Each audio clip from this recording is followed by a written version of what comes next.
Jadi 2018 itu emang menurut Anes tahun yang Berat paling ya. berat buat Anes. Tapi di akhir tahunnya rilis Cinta Luar Biasa gitu. Di bulan Novembernya. Lagu Cinta Luar Biasa tuh Wah, terkenal Sering banget. banget di mana-mana Internasional. Bener loh. Semua nyanyi. Ya ini itu. semua badai pasti berlalu, semua indah pada waktunya. Tapi bener loh, Anes itu mirip cerita sama aku. Saat Gimana tuh? papaku meninggal, aku juga stres waktu itu. Kenapa tuh? Gimana ini mamaku dan adik-adikku kan. Iya. Wah aku stres sebulan. Gak lama, pertama kali aku dapat award piala. Waktu itu aktor terngetop itu 1 bulan setelah papaku meninggal. Aku malah dapat piala, aku dedikasikan buat almarhum papaku. Setelah itu rezekiku langsung banyak. Masya Allah. Beneran, jadi aku bisa menghidupi ibu dan adik-adikku. Dan waktu itu aku dibayar sinetron berapa sih waktu awal-awal itu. Tapi aku juga takut gimana aku Khawatir. Tapi setelah jadi Tuhan itu pasti kasih yang terbaik buat kita. Itulah. Kita diuji, kita dikasih musibah, setelahnya akan indah pada waktunya ya. Jadi perjalananmu panjang juga, aku baru kaget juga loh. Kamu udah gak ada orang tua, saat-saat susahmu juga banyak. Dan kamu juga dulu bukan berada dari orang yang kaya raya juga. Kita hidupnya cuma dari musik doang Kak. dari musik doang yang Jadi keliling emang dari begitu. kecil tuh di sekolahin papa sampai kakak wisuda pun gara-gara musik doang. Berarti benar-benar ya. Perjuangan ya. Tapi itu jadi motivasi juga nih buat teman-teman mungkin yang nonton. Kadang-kadang kan dulu kalau zaman dulu tuh kan stigmanya itu kayaknya kalau jadi pemusik itu nggak bisa gitu ya. Iya. Tapi Anmes bisa membuktikan sebagai seorang pemusik, seorang seniman bisa ngidupin keluarga, bisa sukses, bener nggak? Iya. Dulu tuh suka digituin gak sih misalnya kayak sama teman-teman gitu. Dibanding ada- sebelah mata ya nggak sih? Iya, Bareng sebelah ada cerita mata juga. gitu. Jadi di SMA satu kelas sama temen cewek, terus Anas kan dulu di SMA kejail kan, terus bakar rambutnya dia, bakar rambut, bakar bau hangus gitu kan, terus dia balik terus dia bilang, kau Anas, jangan kau pikir kau penyanyi kau bisa hidup ya, kau bisa sukses, tidak ada penyanyi yang sukses di dunia ini, dia bilang gitu kan. Terus kemarin pas balik ketemu sama dia, terus dia bilang aku nyesel loh ngomong kayak gitu kan. Minta Gak maaf. apa-apa, dia bilang. Lu yang bakar rambutnya juga. Iya, gak apa-apa yang penting rambutmu hangus gitu. Atau pas ngomongnya bakar lagi Mas Agwe. Tapi Anes, Iya. aku mau mengingatkan kamu sama satu hal. Apa tuh? Singkong. Singkong. Kalau kamu mendengar kata singkong, Kenapa sih? Ada apa sih? Ya, itu hal yang paling apa sih? Wow sih menurut Anmes ya. kenapa? Di situ Anmes melihat peran seorang papa yang luar biasa. Jadi Wow. Apa tuh? singkong rebus itu terus dibangun suatu pagi kita bangun nih masih lengkap nih formasi keluarganya masih lengkap nih. Suatu pagi kita pada bangun pagi biasanya tuh kan makan kayak nasi gitu campur apa gitu pokoknya sarapan pagi lah. Terus di pagi itu mama sama papa tuh kayak nyembunyiin sesuatu dari kita, terus kita disuguhin singkong rebus ini. Terus Anmes diam, terus papa tuh langsung duduk ngumpul kita sini, papa mau ngomong sama kalian gitu. Terus papa bilang sama gini, papa tiba-tiba nangis kan, papa bilang, papa ini pakai lo cuma, bapak minta maaf karena jadi papa bilang kalau dia minta maaf kalau dia nggak ada job sama sekali, terus akhirnya nggak punya uang, terus kita nggak bisa makan enak hari ini, terus ini. Tapi di sini mama sudah siapin singkong rebus, terus hari ini kita makan ini aja. Papa minta maaf, nanti besok kalau papa punya uang nanti papa beli makanan enak buat kalian semua. Terus kakak yang paling pertama yang udah meninggal dia bilang, terus dia nangis kan, dia bilang, papa nggak apa-apa, dia bilang gitu. Kita kayak gini aja kita udah bersyukur. Kan kita udah diajarin susah dari kecil, kita emang hidupnya secukupnya, jadi makan singkong pun nggak apa-apa gitu katanya. Terus Anes sama papa sama mama tuh pelukan gitu kan. Terus gitu di situ Anes mikir lagi gitu, lebih baik dulu makan singkongnya bareng-bareng daripada sekarang kalau Anes bisa beliin apa-apa tapi nggak sama-sama mereka gitu. Gini aku sedih banget ya pas Ames bilang dulu makan singkong rame-rame. Tapi kan sekarang dengan ada semuanya nggak bisa kumpul gitu. Enggak. Ini kan bisa jadi buat gambaran kita semuanya. Semua itu butuh proses perjuangan gitu. Anmes makasih ya kamu udah berbagi kisah hidup Siapa? kamu di sini yang bener-bener kita kan ngelihatnya Anmes ini kan sukses dengan lagunya viewersnya ratusan juta. Lihat kalau orang lihat sekarang Anmes sukses ya, lihat dong perjuangannya dia. Anmes.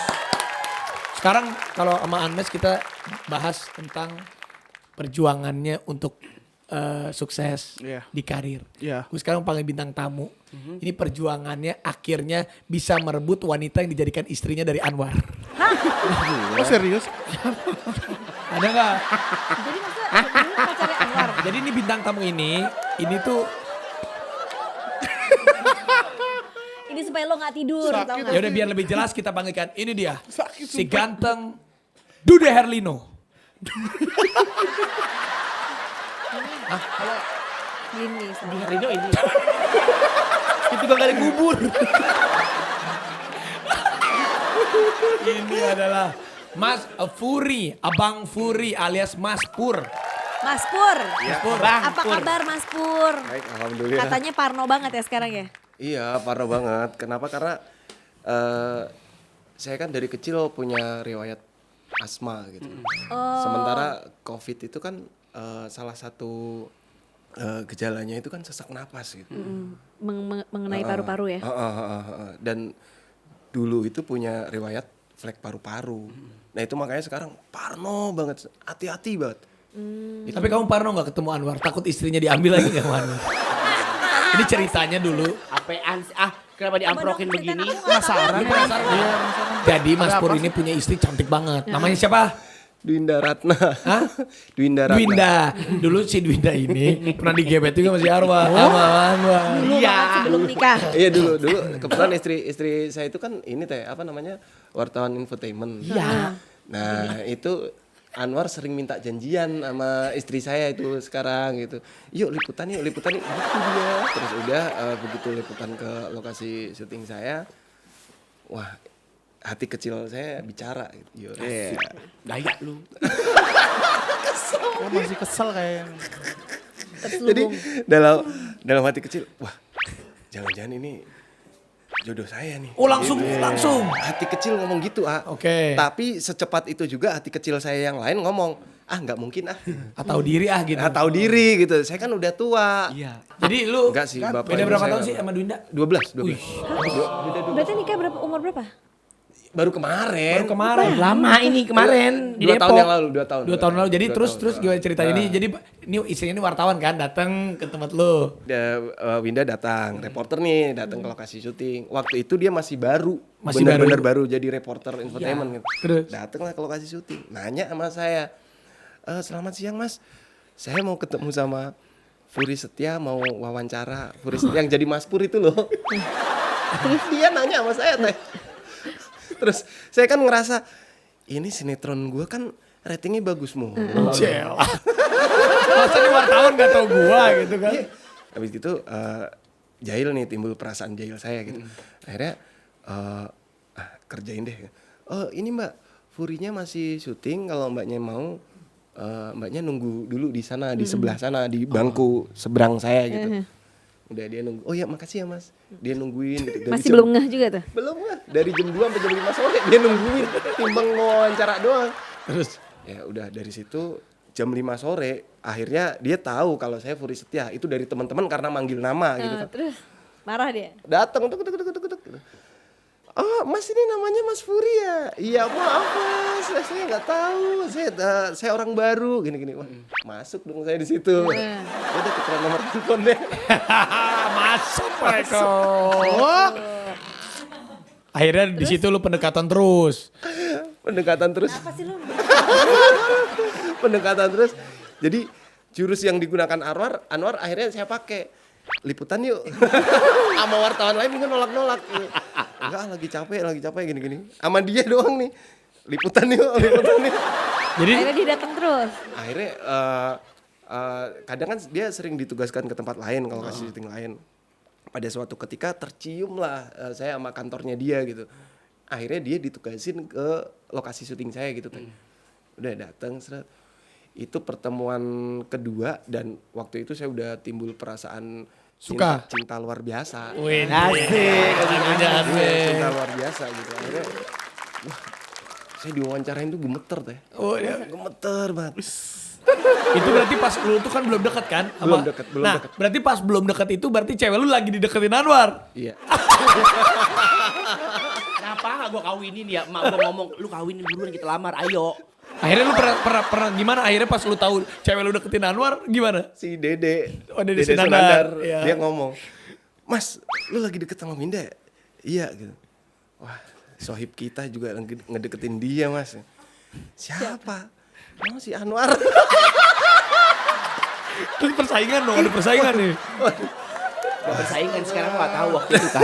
Terus gimana? Terus. Langsung waktu itu mikir Anwar kan syutingannya banyak. Ini bandanya banyak, gue punya apa gitu. Gue nggak punya apa-apa. Gue cuman punya jiwa kelelakian yang lebih laki. Iyalah, lu kalau kalah sama Anwar, lu kalau kalah saingan sama Anwar, harga diri bro. Harga diri ya. Gencer. Sempat ditolak.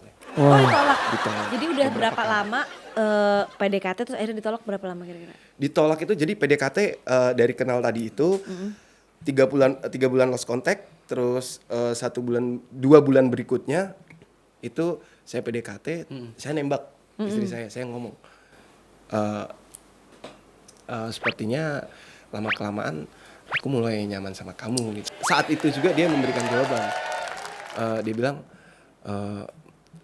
maaf mas kayaknya nggak bisa karena saya pengen hubungan kita ini sebatas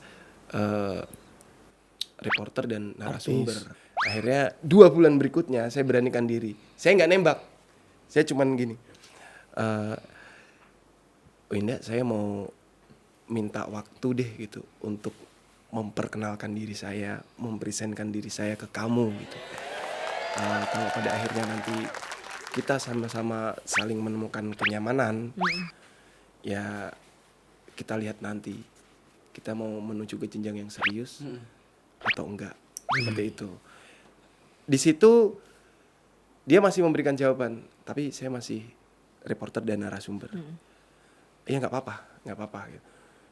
Terus itu berjalan sekitar 3 bulan dan pada akhirnya saya capek gitu kan. Kita nikah yuk. Wih, terus? Langsung 3 bulan berikutnya kita nikah yuk. Aku belum siap mas. Ya gini deh. Bawa aku ke rumah kamu, aku pengen ketemu sama orang tua kamu. Seminggu kemudian saya diajak ke rumahnya. Dengan saya diajak ke rumahnya Berarti berarti dia udah mau? Itu kesimpulan saya gitu, menyimpulkan diri gitu. Udah dari situ ketika saya udah kenal orang tuanya Winda, nggak lama dari proses itu saya dapat penilaian dari kedua orang tuanya bahwa saya ini orang yang baik gitu, dari orang tuanya. Nah dari situ mungkin Winda akhirnya terpengaruh sama Orang tuanya. Betul. Dan sebelumnya pas saya minta waktu untuk memberikan kenyamanan, dia udah menunjukkan tanda-tanda bahwa dia nyaman. Waktu lu nikah Anwar lu undang gak? Gue undang. Lu datang gak War? Enggak datang. Lu parah lu War, lu jangan begitu kalah bersaing gak boleh kayak Kagak, begitu. gue tuh gak Gua enak, undang. sedih gue. Gue undang, dia nggak datang. Mas Pur, Mas lu Pur. kalau dulu zaman lu kan lu asli orang Jawa kan? Semarang. Semarang. Lu pertama kali ke Jakarta, lu bisa jadi artis gimana sih? Lu juga kan pernah melewati masa susah kan? Jadi lu dulu perjalanan karir gimana sih? Katanya lu pernah cuman punya duit berapa tuh nyampe ke Jakarta? 500.000? Nggak nyampe? Enggak nyampe, 300.000. Ke Jakarta? 300.000. Tahun berapa tuh? Itu tahun 2008 akhir lah. Tapi lu emang pengen jadi artis dari dulu? Pengen jadi artis. Karena Lu pede pengen jadi artis? iya. Keren, lu keren bro, gua akuin lu keren. Lu top, lu keren. Artis kan nggak ganteng-ganteng doang, yang jelek juga ada. Ya, terus, Iya. bawa 300.000 nih. Jaksel dong. Lu cuma bawa 300.000 Dari Semarang. Terus bawa 300.000 sama pakaian itu 5 potong. Itu pakaiannya juga udah nggak pantas lah buat casting, juga nggak pantas. Udah nggak pantas lah. Akhirnya saya berangkat ke Jakarta bareng berdua sama sahabat saya. Dari Semarang berdua naik kereta ekonomi. Ekonomi dari Semarang itu harganya waktu itu cuman 32.000. Yang kalau kita desek-desekan masih ada banyak orang dagang. Iya. Berangkat dari situ dalam hati saya nggak akan pulang ke Semarang sebelum saya sukses. Oke. Bawa 300.000 itu. Akhirnya tadinya niatnya turun di stasiun Senen. Saya nggak tahu waktu itu mau nginep tempat siapa. Kalau di Jakarta nggak ada saudara, ada di Tangerang, di Bekasi, dan itu jauh-jauh gitu. Akhirnya turun di Jatinegara. Itu nggak sengaja gitu. Niatnya pengen turun di Senen. Jam 3 udah nyampe. kita tidur di Jatinegara. Aduh, ini Di mau stasiun lu kemana? tidur ya? Di stasiun lah beneran lah. Tiduran. Ini mau kemana gitu. Terus buka handphone. Waktu itu belum ada WhatsApp dan sebagainya, masih handphone, masih SMS gitu. Ini nyari kontaknya, berharap ada temen yang di Jakarta. Ya, terus Akhirnya ada temen yang di Jakarta. Temen itu adalah penjaga studio, bekas studio musik yang pada akhirnya dipasrahin lah, suruh jagain. Jadi kosong, cuman kotak ini doang. Namanya Winggo. Saya ke sana ngomong sama Winggo, dia orang Betawi. Cing, saya numpang di sini barang 2 atau 3 hari sampai saya bisa menemukan tempat buat nginep lagi gitu. Dari situ, oke, nggak apa-apa. Dari situ saya nginep di situ. Yang ngomongnya tadinya cuma 2-3 hari, itu numpang di situ sampai sekitar 3 tahun. hah?